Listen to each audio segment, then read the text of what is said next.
Hello friends, अस्सलाम वालेकुम। तो कैसे आप सब लोग? उम्मीद है सब लोग खैरियत से होंगे, आफियत से होंगे। तो ये आज आपके लिए पार्ट नंबर 7 आया है, JKSSB MCQs ऑफ इकोनॉमिक्स। तो आज जो टॉपिक होगा डिमांड एनालिसिस और इंडिफरेंस करू टेक्निक पे। तो चलिए लेक्चर को स्टार्ट करते हैं। बिफोर हम स्टार्ट करें, सभी से गुजारिश होगी जो पहली बार वीडियो को देख रहे हैं वो चैनल को ज़रूर सब्सक्राइब कर दीजिए, और जो वीडियो अगर पसंद आए तो उसको लाइक भी कीजिए और अपने फ्रेंड्स के साथ शेयर भी कीजिए, अपने फेसबुक पेज पे, अपने सारे जहां पर भी आपको लगता है उसको शेयर करना आपकी जिम्मेदारी है। तो आज मैं आपके लिए 20 MCQs लाऊंगा डिमांड एनालिसिस एंड इंडिफरेंस करू पे, और उसके बाद एक और सेशन होगा पार्ट नंबर 8, उस पर भी 20 MCQs आ जाएंगे, और हम ये उसके बाद सिलसिला ख़त्म करेंगे MCQs किस पर? डिमांड एनालिसिस और इंडिफरेंस करू टेक्निक पे। तो चलिए स्टार्ट करते हैं। हमारा पहला जो हमारा आज का क्वेश्चन है, क्वेश्चन नंबर 1। इसका तरीका भी यही रहेगा कि सभी अपना आंसर अपने नोटबुक पे लिख लीजिए, उसके बाद टैली कीजिए जो मेरे आंसर्स होंगे, उसके बाद लास्ट में आप स्कोर अपना बता दीजिएगा। क्वेश्चन नंबर 1 आपके स्क्रीन पे, want satisfying power of a commodity is called consumption, utility, production, value addition। तो इसका आंसर मैंने बता दिया था, पढ़ाया था, यूटिलिटी इसका आंसर है। क्वेश्चन नंबर 2 आपके स्क्रीन पे ये रहा, consuming two goods consuming two goods a consumer attains equilibrium। मैंने पढ़ाया है अगर 2 गुड्स कंज्यूम करने हैं एक कस्टमर को, कंज्यूमर को, तो उसके लिए आपको उसको कंज्यूमर को क्या करना है? वो कब इक्विलिब्रियम करेगा? जब marginal utility of 1 will be greater than marginal utility of 2। नहीं, मैंने पढ़ा था जब दोनों की मार्जिनल यूटिलिटी बराबर नहीं, तो हाँ मैंने पढ़ा था कि दोनों की मार्जिनल यूटिलिटी क्या होनी चाहिए? बराबर होनी चाहिए, तब जाके वो आपस में क्या होंगे? इक्विलिब्रियम करेगा वो मेंटेन। तो इसका मतलब दोनों की मार्जिनल यूटिलिटी बराबर होनी चाहिए। When the marginal utility is negative, पढ़ा था मैंने जब marginal utility negative, तो total utility क्या होती है उस टाइम? कम होती है। तो इसका मतलब कम होने का मतलब वो diminish हो जाएगी, B। आई होप आप एंजॉय कर रहे हो सेशन को। अगर ऐसा है तो आप कमेंट सेक्शन में जरूर लिख लीजिए और शेयर कीजिए, इस सेशन को पूरा शेयर कीजिए, आज से शेयर हर जगह कीजिए।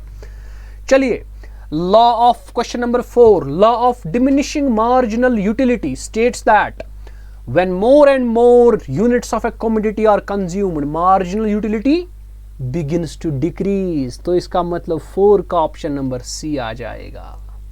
when total utility is maximum, जब total utility maximum तक पहुंचती है उसके बाद आपको और मजा नहीं आता है, इसका मतलब marginal utility becomes 0। Option number C is the right answer। If the consumer consumes only one commodity, he will be in equilibrium। कब होगा वो equilibrium? जब उसका जो मतलब प्राइस होगा, यानी इसको क्या बोलते हैं? मार्जिनल यूटिलिटी ऑफ मनी होगा बराबर उसके marginal utility of the product उस वक्त। तो उसका मतलब ऑप्शन नंबर बी। पढ़ाया है मैंने, सारा पढ़ाया है, इसीलिए मैंने बोला था कि आप प्रॉपरली पहले रिवाइज कर दो कॉन्सेप्ट्स को जो मैंने पढ़ाए हैं, उसके बाद ये MCQs देखोगे आपको अच्छे से आ जाएंगे। अगर आपने अभी तक वीडियोस नहीं देखे हैं, सारे वीडियोस मैंने इकोनॉमिक्स पे दिए हुए हैं, डिमांड एनालिसिस और इंडिफरेंस करू टेक्निक पे, वो आप पहले देख लीजिए, उसके बाद ये MCQs ही आप ट्राई कीजिए। क्वेश्चन नंबर 7 आपके स्क्रीन पे ये रहा, what will be the condition of total utility when marginal utility stage positive. मैंने पढ़ा है जब मार्जिनल यूटिलिटी पॉजिटिव रहता है ना, तब तक टोटल यूटिलिटी क्या है? बढ़ता है। तो इसका मतलब इंक्रीजिंग। क्वेश्चन नंबर 7 का C option, when total utility is increasing at A diminishing rate. Total utility बढ़ रहा है एट ए डिमिनिशिंग रेट, तो मार्जिनल यूटिलिटी क्या होना चाहिए? कम होना चाहिए, दैट मीन्स डिक्रीज होना चाहिए। Option number B is the right answer. marginal utility of a particular commodity at the point of saturation, जब saturation तक पहुंच जाएगा उस वक्त marginal utility कुछ नहीं मिलती है, that means option number A 0। which of the following questions is incorrect? इनमें से बोलना है कौन सा ऑप्शन इनकरेक्ट आ जाएगा। देख लीजिए, सबसे पहले marginal utility is equal TUN minus TUN minus 1, ये तो करेक्ट है। Marginal utility is equal to T U N plus two, यानी एन प्लस टू टर्म की total utility minus N plus one की, तो इसका मतलब एक कम किया तो ये भी तो सही है। अब इसका मतलब या तो ये होगा या तो ये होगा। क्या टोटल यूटिलिटी बराबर होता है summation of all marginal utilities? ये भी तो सही है। इसका मतलब option number B will be the incorrect. So option number B इसका, इसी को टिक मारनी है एक्चुअली। सो 10th का ऑप्शन नंबर बी सही है। इसके बाद और 10 क्वेश्चंस आपके स्क्रीन पे ये रहा। In which analysis can utility be measured in definite numbers such as 1 2 3? ये तो कार्डिनल में है, तो इसका मतलब option number A. Diagrammatic presentation of consumers indifference set is called. जब हम कंज्यूमर्स इंडिफरेंस सेट को डायग्राम पे रिप्रेजेंट करते हैं उसको बोलते हैं इंडिफरेंस कर्व। तो 12 का भी ए ही आ जाएगा। 13 बजट लाइन इंडिकेट्स। अच्छा सवाल है, बजट लाइन क्या इंडिकेट करता है? Price ratio, income ratio, cost ratio, none of these. इसका आंसर मुझे कमेंट सेक्शन में सारे बताएंगे। बिल्कुल आसान है, पढ़ाया हुआ है। बजट लाइन क्या रेशियो देता है आपको, किस चीज का रेशियो देता है?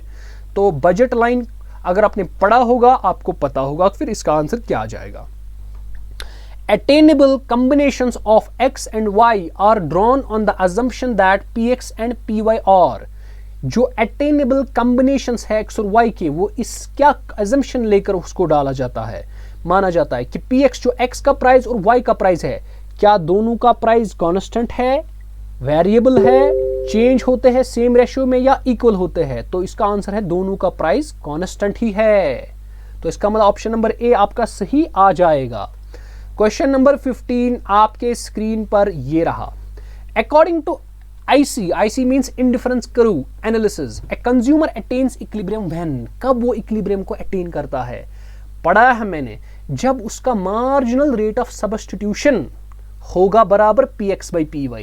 ये मैंने पढ़ा हुआ है। अगर आपने प्रॉपरली देखे लेक्चर्स, नोट्स भी प्रोवाइड कर देता हूं मैं।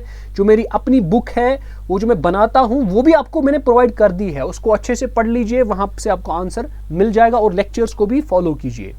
Given the fact that marginal rate of substitution MRS between goods x and y is diminishing, वो डिमिनिश होता है। IC इज, सिंपल सी बात है, जब वो डिमिनिश होगा तो IC कन्वेक्स होगा टू द ऑरिजिन। मैंने पढ़ा हुआ है। And indifference curve is related to, उसमें क्या देखा जाता है? क्या कंज्यूमर की income, choice and the preference of the consumer, prices of the good x and y, total utility? नहीं, इंडिफरेंस कर्व रिलेट करता है चॉइस और प्रेफरेंस ऑफ द कंज्यूमर को। 17 का ऑप्शन नंबर ये आएगा। 18 the slope of indifference curve is measured by. Simple सी बात है, तो उसको क्या बोला जाता है? Marginal rate of transformation, marginal rate of substitution, marginal rate of technical substitution, none of these. तो इसका आंसर जो आ जाएगा मार्जिनल रेट ऑफ सब्स्टिट्यूशन आ जाएगा। इसके बाद 2 क्वेश्चंस आपके स्क्रीन पे ये रहे। How are goods x and y related when as a result of rise in price of the good x? जब x का प्राइस बढ़ता है, डिमांड y की भी बढ़ती है, तो क्या होंगे आपस में? देखिए, जब x का प्राइस बढ़ता है, y की डिमांड बढ़ती है। y की डिमांड कब बढ़ेगी? जब इसका प्राइस घटेगा।